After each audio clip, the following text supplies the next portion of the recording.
Hello बच्चों, let us read this question. The question says the pair of species having identical shapes for molecules of both species is.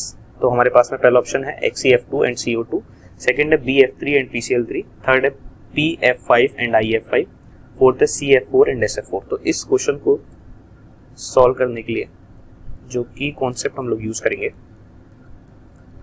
The species which have same shape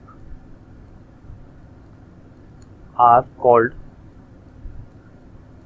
isostructural species.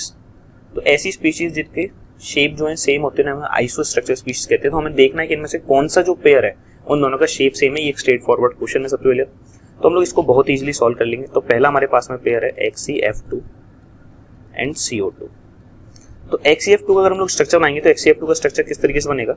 यहां पर हमारे पास में XeF2 में 4 lone pair होंगे, ठीक है, और 2 sigma bonds होंगे फ्लोरीन के साथ में. CO2 में क्या होगा, 2 पाई बॉन्ड्स होंगे, मतलब बेसिकली 2 डबल बॉन्ड होंगे. हम लोग डबल बॉन्ड लिखते हैं, 2 डबल बॉन्ड्स होंगे. तो अगर हम लोग स्ट्रक्चर बनाते हैं इसका, XeF2 का स्ट्रक्चर किस तरीके से बनेगा. XeF2 का स्ट्रक्चर आपका बनता है इस तरीके से, जिसमें आपके प्लेन में जो होते हैं, प्लेन में आपके चारों लोन पेयर आ जाएंगे इस तरीके से. एक प्लेन में चारों लोन पेयर चले जाते हैं और एक प्लेन में आपके दोनों फ्लोरीन एटम चले जाते हैं. तो इसका जो शेप आता है वो आता है लीनियर शेप. इसी तरीके से जो CO2 होता है, यहाँ पे डबल बॉन्ड और यहाँ पे डबल बॉन्ड, और इसकी sp हाइब्रिडाइजेशन होती है और यहाँ पर आपका भी लीनियर शेप होता है, ठीक है. तो दोनों का शेप सेम है, तो ये हमारा फाइनल आंसर हो सकता है. अगर हम लोग सेकंड देखें, बाकी ऑप्शन भी हम लोग चेक कर लेते हैं, BF3 एंड PCl3. तो BF3 का अगर हम लोग स्ट्रक्चर देखेंगे, 3 सिग्मा बॉन्ड 120 डिग्री पे इस तरीके से लगे होते हैं, और इसे हम लोग कहते हैं ट्राइगोनल प्लेनर स्ट्रक्चर. अगर हम PCl3 का स्ट्रक्चर देखें, यहाँ पे भी 3 सिग्मा बॉन्ड है, बट यहाँ पर एक लोन पेयर भी है,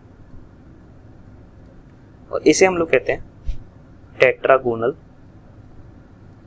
पिरामिडल. ये हमारा टेट्रागोनल पिरामिडल स्ट्रक्चर होता है, ठीक है. दोनों का शेप सेम नहीं है, तो सेकंड ऑप्शन तो नहीं हो सकता. थर्ड चेक करते हैं, PF5 एंड IF5. दोनों में 5 सिग्मा बॉन्ड्स बनेंगे फ्लोरीन के साथ में. तो ये इसका स्ट्रक्चर कुछ इस तरीके से हो जाता है.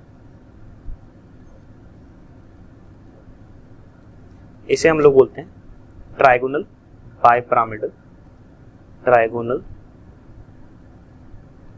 बाइपिरामिडल. और अगर हम लोग IF5 का स्ट्रक्चर देखेंगे तो IF5 का स्ट्रक्चर होगा आपका, जिसमें आपके 4 फ्लोरीन के साथ में बॉन्ड्स जो होंगे वो एक प्लेन में होंगे, और एक फ्लोरीन बॉन्ड जो होगा वो प्लेन के ऊपर चला जाएगा और यहाँ पर आपका लोन पेयर आ जाएगा, ठीक है. तो इसे हम लोग बोलते हैं स्क्वायर पिरामिडल स्ट्रक्चर. ये है हमारा स्क्वायर पिरामिडल स्ट्रक्चर, ठीक है. ये भी सेम नहीं है, तो ये भी हमारा थर्ड ऑप्शन भी नहीं हो सकता. अगर हम लोग अपना फोर्थ ऑप्शन देखते हैं, तो फोर्थ है CF4 और ये SiF4, ठीक है. तो यहां पर भी आप देख सकते हो 4 बॉन्ड्स होंगे, यहाँ पे भी 4 बॉन्ड, बट यहाँ पर एक लोन पेयर आ जाएगा, क्योंकि ये SiF4 नहीं है, ये SF4 है, ठीक है, SF4. तो यहाँ पर एक लोन पेयर आ जाएगा और 4 बॉन्ड्स आ जाएंगे. यहाँ पर एक लोन पेयर आ जाएगा और यहाँ पर एक भी लोन पेयर नहीं है, 0 लोन पेयर. तो यहाँ पर भी जो है डिफरेंट तरह के स्ट्रक्चर बनेंगे, सेम स्ट्रक्चर नहीं बनेगा. So the final answer will be option number 1, जहां पर आपके सेम स्ट्रक्चर है. I hope you understand this question well.